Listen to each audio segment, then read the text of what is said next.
मित्रों नमस्कार। आपका आपके YouTube चैनल भारत प्यारा जग में न्यारा में स्वागत है। मैं हूं भीमबली कुंवर। तो इस समय फिर मैं राम जन्मभूमि और बाबरी ढांचे विवाद में कांग्रेस का रोल कैसा था, कांग्रेस की सरकारों का रोल कैसा था, उस पर मैं थोड़ा सा प्रकाश डालना चाहता हूं। सभी लोगों को पता है, अब तक सबको पता चल गया कि किस तरह से कांग्रेस की सरकारों ने, यानी पिछली सरकार ने, कम से कम मनमोहन सरकार ने पूरी कोशिश की थी कि राम मंदिर वहां पर न बने। उन्होंने वकीलों की फौज जो है कपिल सिब्बल के नेतृत्व में उतार रखी थी।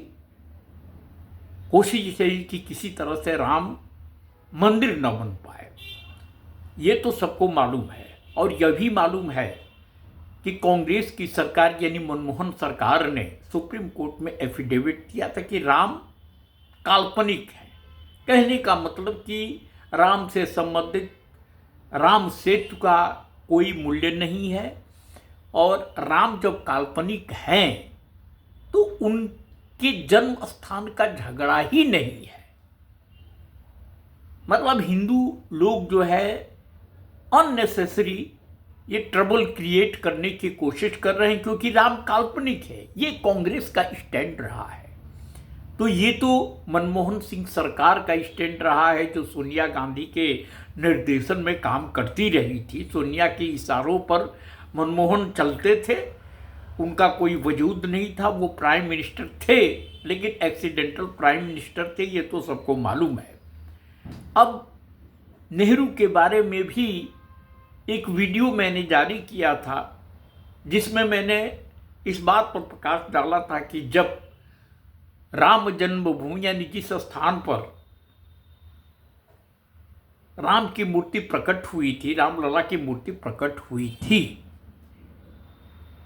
वहां से मूर्ति को हटाने के लिए जवाहरलाल नेहरू ने पूरी कोशिश की थी। उस समय वल्लभ पंत जो थे वो उत्तर प्रदेश के चीफ मिनिस्टर थे। नेहरू ने उनको आदेश दिया कि फौरन वहां से मूर्ति को हटा दिया जाए। गोविंद वल्लभ पंत ने तत्कालीन डीएम के नायर को आदेश दिया। के नायर ने इंक्वायरी करवाई, और इंक्वायरी के बाद जो रिपोर्ट आई, रिपोर्ट के आधार पर के नायर ने, जो डीएम थे, उन्होंने जो एक्शन लिया उसमें ये था कि उन्होंने मूर्ति नहीं हटाई और राम जन्मभूमि के जगह से 200 मीटर की दूरी तक मुसलमानों का जाना वर्जित करा दिया था। नेहरू को जब ये पता चली थी तो उन्होंने के नायर की नौकरी ही ले ली थी। यह अलग बात है कि के नायर खुद केस लड़े और बाइज्जत बहाल भी हो गए। अब मैं इंदिरा गांधी के बारे में बता रहा हूं कि उनका भी रवैया कुछ इसी तरह का था, और इस बात का संकेत मिलता है कुणाल किशोर, जो तेज तर्रार आईपीएस ऑफिसर थे और वर्तमान में जो पटना के महावीर मंदिर न्यास के सचिव हैं, उनसे पता चलता है कि इंदिरा गांधी का रोल क्या था। कुणाल किशोर के अनुसार बीबी लाल, जो बहुत बड़े, बहुत प्रसिद्ध आर्कियोलॉजिस्ट थे, पुरातत्ववेत्ता थे, उन्होंने अयोध्या के आसपास खुदाई करवाई थी, एक्सकेवेशन कराया था, और वहां पर उनको इस बात के संकेत मिले थे कि वहां पर मंदिर का अस्तित्व रहा था। लेकिन अचानक इंदिरा गांधी ने खुदाई रुकवा दी थी। जब यह बात कुणाल किशोर को पता चली तो वो कुणाल किशोर जो हैं वो बीबी लाल से मिले और इस बात की जानकारी ली। बीबी लाल ने जो अपनी बात थी जो उनकी फाइंडिंग्स थी उससे कुणाल किशोर को अवगत कराया, तब कुणाल किशोर ने राजीव गांधी के सहयोग से बनी चंद्रशेखर सरकार के प्रधानमंत्री चंद्रशेखर को पत्र लिखा कुणाल किशोर ने,